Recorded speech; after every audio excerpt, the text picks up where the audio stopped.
Salut à tous, c'est Axel de testmobile.fr. Aujourd'hui, on est à l'IFA 2012 à Berlin et j'ai sous les yeux le Desire X qui a été annoncé il y a peu et qu'on avait vu sous le petit nom de HTC Proto, il me semble.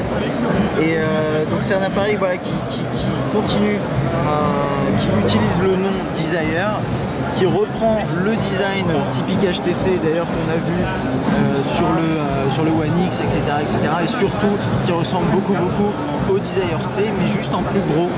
Et au niveau des specs, il est aussi mieux équipé. Alors, rapidement sur les specs, qu'est-ce qu'on a? On a un appareil photo 5 mégapixels avec flash LED, on a un processeur 1 GHz dual core, on a Android 4.0, on a un écran 4 pouces Super LCD 2 et un support de bits audio. C'est pour ça qu'ici on voit il y a des écouteurs un petit peu partout pour que les gens puissent essayer la technologie bits audio sur le Desire X. Ok, donc au-dessus de l'écran 4 pouces, on a quelques capteurs, il n'y a pas l'air d'avoir de caméra frontale d'après ce que je vois ici. Là on a les touches classiques, j'ai envie de dire, chez HTC, retour accueil et multitâche. Et a priori, si je dis pas de bêtises, le multitâche, alors attendez, si je rentre par exemple là-dedans, non, les options de menu. Je me demandais en fait si l'option multitâche permettait en appui prolongé de faire aussi apparaître le menu, mais bon, ça on le verra lors du test, c'est un détail. En dessous, on a rien à part le micro. Désolé pour les bruits autour, c'est un salon. On a la touche de volume ici en haut. Pas de bouton dédié pour l'appareil photo, mais c'est assez rare chez HTC, voire quasiment inexistant. La touche on-off verrouillé déverrouillé qui est bien centrée, qui est un peu étrange, mais pourquoi pas. Le jack 3.5. Et de l'autre côté, le micro USB qui est caché là ici par le système d'alarme. Là on a l'appareil photo 5 mégapixels avec flash LED qui est dans un gros élément comme ça avec une couche ici qui est chromée. On dirait de l'alu, mais je suis pas sûr, on le verra. Et ça c'est plutôt joli, je trouve, c'est réussi avec le gros logo HTC ici qui est caché, le bits audio, le haut-parleur. C'est un appareil qui a un design plutôt classique mais à l'arrière qui est un petit peu original, et pour HTC c'est assez plaisant de voir ça. Ok, donc d'après moi ce que je vois ici dans un premier temps, c'est assez fluide, c'est assez agréable. On retrouve la surcouche HTC Sense ici sur du 4.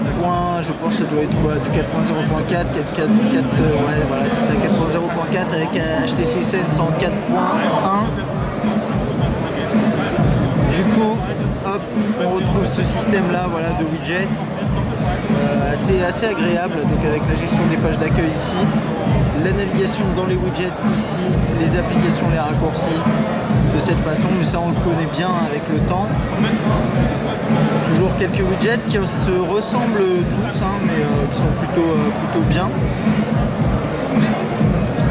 On a quelques messages préenregistrés, donc c'est plutôt bien, voilà, ça ressemble à ça. Si on rentre dans un message, on a quelques bulles de cette façon là. Le clavier, donc ça c'est le clavier vraiment qu'on trouve par défaut dans Sense, dans cette version là, sous Android 4.0.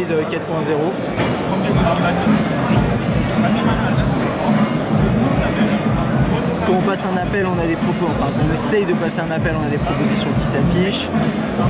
Ensuite, après, on peut accéder également au contact. C'était pas ici, désolé. On va rentrer dans le menu, on va aller voir ce qu'il y a d'autre aussi. On est passé par les contacts, bien sûr.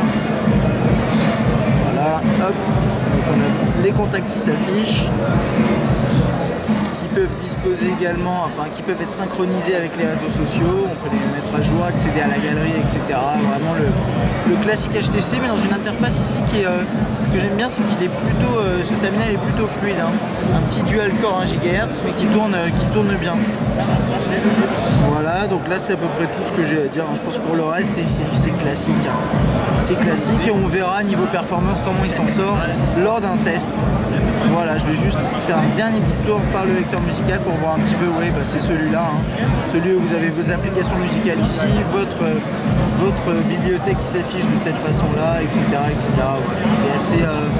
C'est quelque chose qu'on connaît et j'espère qu'il nous réserve quelques petites surprises lors du test. Voilà, à bientôt.